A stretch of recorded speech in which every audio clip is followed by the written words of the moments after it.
Hello friends, the ज्ञान point YouTube channel में आपका स्वागत है। जैसा कि आपको पता है, बीपीएससी और शिक्षा विभाग से जुड़े हुए सारे सवाल का हल आपको इस चैनल पे मिल जाता है। मेरे वीडियो पे जो कमेंट आ रही थी उसमें कई सारी महिलाओं का जो कमेंट था और सबका कमेंट बस एक ही जैसा था कि सर रेसिडेंटल सर्टिफिकेट जैसी समस्याओं से कहीं ना कहीं हमको गुजरना पड़ रहा है। तो अब मैं आपको बता दूं, मेरे सामने जो तस्वीर है वो आप भली भांति जानते हैं, चूँकि नोटिफिकेशन देने में इन इन जो हमारे जो सीएम हैं इनका महत्वपूर्ण योगदान रहा है। तो आप समझिए कि ये क्या कह रहे हैं। ये साफ साफ निर्देश दे दिए हैं कि महिला अभ्यर्थी को क्या करना होगा, किस तरह के सर्टिफिकेट आपको बनाना पड़ेगा। तो देखिए इन्होंने क्या कहा है। देखिए, विवाहित विवाहित महिलाओं के आरक्षण को लेकर नीतीश सरकार ने साफ की स्थिति, जारी किया है यह आदेश। देखिए, विवाहित महिलाओं के आरक्षण को लेकर एक बड़ा मसला था। आप भी जानते हैं कि विवाहित महिला का जो मसला था वो कहीं ना कहीं शिक्षा क्षेत्र में काफ़ी ज़्यादा था, क्योंकि चाहे वो ट्रांसफ़र को लेकर हो और चाहे वो नियोजन को लेकर हो, ये छठा चरण से ही यह समस्या बना हुआ था। इस समस्या को कहीं ना कहीं ये उनको सॉल्व करने का प्रयास किया गया है। देखिए क्या कहा है। बिहार सरकार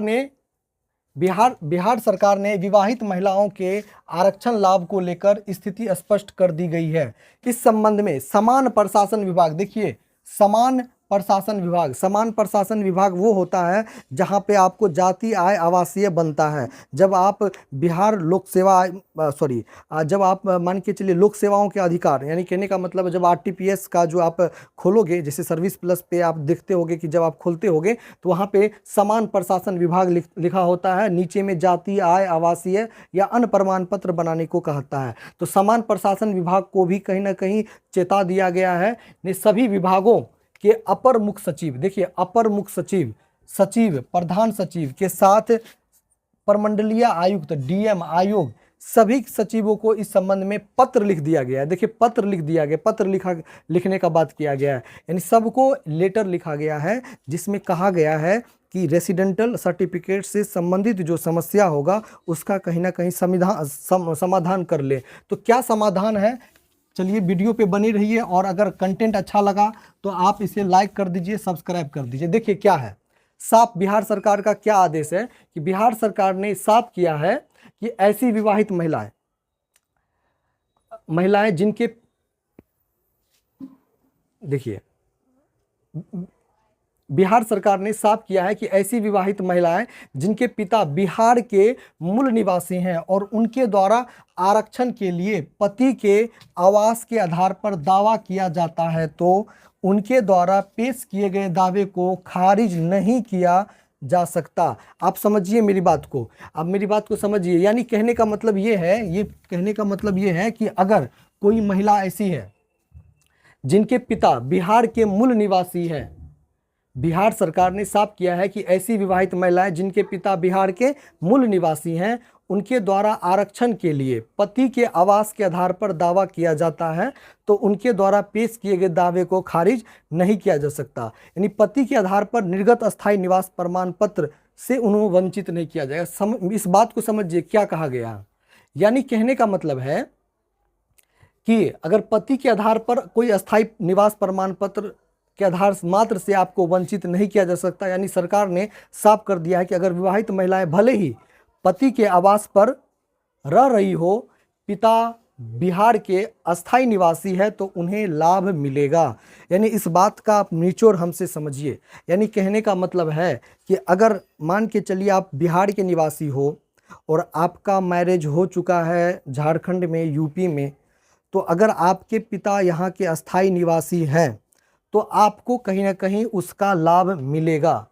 ठीक है, आप समझिए, पिता बिहार के अस्थायी निवासी हैं तो उन्हें लाभ मिलेगा। यानी अगर आप जिस अंचल में हो, अगर इस तरह की समस्या है तो आप समझिए उन्हें ये कहीं ना कहीं ये पीडीएफ भी, ये आपका फोटो आप उसको दिखा सकते हो उनको, सर आपके पास लेटर आया है, और ये लेटर आज नहीं बहुत पहले ही आ चुका है, मैं आपको बता दूं, और ये कहा जा चुका है कि आरक्षण का लाभ आपको मिलेगा, पिता बिहार के अस्थायी निवासी है तो उन्हें लाभ मिलेगा। यानी कहने का मतलब है आपका मैरिज झारखंड में हो गया है, उड़ीसा में हो गया है, कहीं पर भी हो गया है, आप अपने पति के साथ रह रहे हो, मैटर नहीं है। पिता आपका अगर यहाँ के निवासी हैं तो आप भी यहीं के निवासी कहे जाओगे, आपको उस आधार पे लाभ मिलेगा। देखिए, अगर विवाहित महिला भले ही पति के आवास पे रह रही हो, यानी पति के आवास झारखंड में है, पति का आवास उड़ीसा में है, यूपी में है, कोई दिक्कत नहीं है, पिता बिहार के अस्थायी निवासी है ना, तो आपको कहीं ना कहीं लाभ मिलेगा। ये देखिए, ये साफ साफ कह दिया गया। अधिकारियों सबको भी पता है, लेकिन उस चीज़ पर वो गंभीर रूप से अमल नहीं कर रहे हैं। इस चीज़ को आपको देखना पड़ेगा। कहीं ना कहीं आप सभी, कहीं ना कहीं आप सबसे पहले ब्लॉक एजुकेशन ऑफिसर के पास जाइए और खास करके समान प्रशासन विभाग के पास जाइएगा, तो आपका समाधान वो हो जाएगा। आप देखिए, यानी कहने का मतलब है कि उसको आरक्षण का फायदा मिलेगा।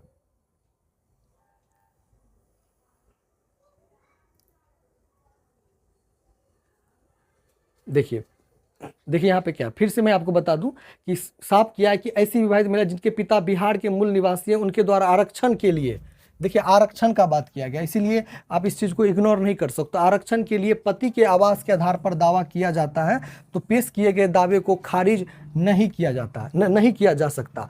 अब कहने का मतलब है, दो चीज़ को आप समझिए, थोड़ा सा इसको हटाओ, अब इसको समझिए, इस दो पॉइंट से समझिए, मान के चलिए कि आप मान के चलिए आप बिहार के हो, और मान के चलिए आप ये यूपी है, ठीक है।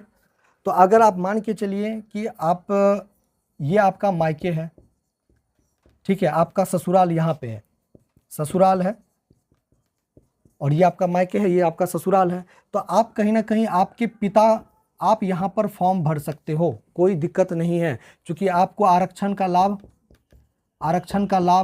मिलेगा, आरक्षण का लाभ आपको मिलेगा, क्योंकि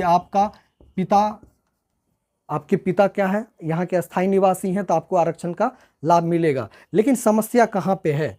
समस्या यहाँ पे है कि अगर आप मान के चलिए बिहार के हो, आप यूपी की महिला हो, यूपी आपका मायके है, और ये आपका ससुराल है, ये आपका ससुराल है। तो अगर आप मान के चलिए कि यहाँ से आपका तो अस्थायी प्रमाण पत्र तो आपके पिताजी का यूपी का हो गया, ये तो आपका पति का हो गया, तो ये कहा गया था कि पति के आधार पर भी उनको खारिज नहीं किया जाएगा। देखिए एक बार इसी लो, देखिए ये क्या कहा गया है कि पति के आवास के आधार पर दावा किया जाता है तो उसके द्वारा पेश किए दावे को खारिज नहीं किया जा सकता। समझिए मेरी बात को। अगर कहने का मतलब है, पति के अगर महिला, अगर आप जाओगे और बोलोगे कि सर मुझे अपने पति का जो अस्थायी प्रमाण पत्र है उसी के आधार पर हमको बनाना है, तब पर भी आपका खारिज नहीं होगा। ये पेपर की बात है, और पेपर में जो है मैं आपको वो बता रहा हूँ। यानी आप समझ जाओ कि साफ साफ कहा गया है कि अगर आपका मायके यूपी में है और बिहार में ससुराल है, तो आपका ये अस्थाई आप कहाँ की हो गई? अस्थाई आप हो गई कहाँ की? बिहार की आप अस्थाई हो गई। तो बिहार की आप अस्थाई हो गई, तो इस आधार पे अगर आपका जो अस्थाई प्रमाण पत्र बनेगा उसमें पति का अगर नाम होता है, तब पर भी इस आधार पे आपके दावे को खारिज नहीं किया जा सकता। पति के आधार पर निर्गत अस्थाई निवास प्रमाण पत्र के आधार मात्र से वंचित नहीं किया जा सकता। आपको इस आधार पे वंचित नहीं करेगा कि आपका पति का बना है तो आप यहाँ आरक्षण नहीं ले पाओगे। अगर सपोज दैट अगर ऐसी स्थिति आई भी, तो आप अगर ऐसी अभी बात ऐसी स्पष्ट नहीं किया गया है, लेकिन ये बात पेपर के माध्यम से क्लियर है कि आप पति का भी अस्थाई प्रमाण पत्र अगर पति आपके अस्थाई निवासी हैं तो यहाँ का प्रमाण पत्र बना सकते हैं। अगर आपका मायके बिहार है तो पिता के नाम से बना लीजिए, पति है तो पति के नाम से बना लीजिए, तो इसमें कोई दिक्कत वाली बात नहीं है। आप समझिए, आप ससुराल गए तब पर भी फायदे में हैं, आप ससुराल गए तब पर भी आप मायके में फ़ायदे में हैं। अगर आपका ससुराल यूपी कहीं पे है, मायके ससुराल में है, तब तो और बल्ले बल्ले है, तो कोई दिक्कत वाली बात नहीं है। आप आराम से पति का प्रमाण पत्र बना लीजिए। जाति जो है आपके पिता का होगा, लेकिन रेसिडेंटल सर्टिफिकेट आपके पति का होगा। फिर से मैं बता दूं, जाति आपके पिता का होगा, वो कभी बदलेगा नहीं। रेसिडेंटल सर्टिफिकेट आपके पति का होगा, कोई दिक्कत नहीं होगा पेपर के आधार पे जो बातें हैं। और देखिए, और ये बात तो हो गई, अगर आपका यूपी में ससुराल है, पिता यहाँ के हैं, तो आप रेसिडेंटल सर्टिफिकेट भी पिता के नाम से बना लो, और उसके बाद जो है जाति प्रमाण पत्र भी पिता के नाम से बना लो। अगर संजोगवश अगर स्थिति गड़बड़ हुई तो आपको कोई दिक्कत नहीं। अगर आप SC ST में हो तब आपको मान के चलिए हो सकता है कि अगर ऐसी स्थिति आए तो आपको जनरल में फेंक दिया जाए, लेकिन आप कहीं ना कहीं नियोजन में रहोगे, ऐसी बात नहीं है, लेकिन आप हो सकता है जनरल में आप काउंट कर दिए जाओ। लेकिन अभी तक जो स्थिति बनी हुई है, मैंने आपको पेपर के माध्यम से मैंने आपको बताया, इस तरह से मैं समझता हूं कि आप समझ गई होंगी कि इस चीज को, कि पति के आवास के आधार पर दावा किया जाता है तो उनके द्वारा पेश किए दावे को खारिज नहीं किया जा सकता। देखिए मैं बार बार बता रहा हूं कि पति के आवास के आधार पर दावा किया जाता है तो उनके आधार पर पेश किए दावे को खारिज नहीं किया सकता। तो अब कहीं ना कहीं अब स्थिति पूरी स्पष्ट हो गई है। आप अगर पति के, आप यहाँ पे आपका ससुराल है तो पति के नाम से बनाइए, कोई दिक्कत वाली बात नहीं है। और कहीं ना कहीं अगर आपका ये बिहार मायके है तो पिता के नाम से बना लीजिए, उसमें भी कोई दिक्कत नहीं होगा। आप जितना भी डॉक्यूमेंट है वो आप जल्दी बना लीजिए, क्योंकि अब समय कम है और कहीं ना कहीं तैयारी में पूरा जुड़ जाइए, क्योंकि देखिए कंपटीशन बहुत ज़्यादा है।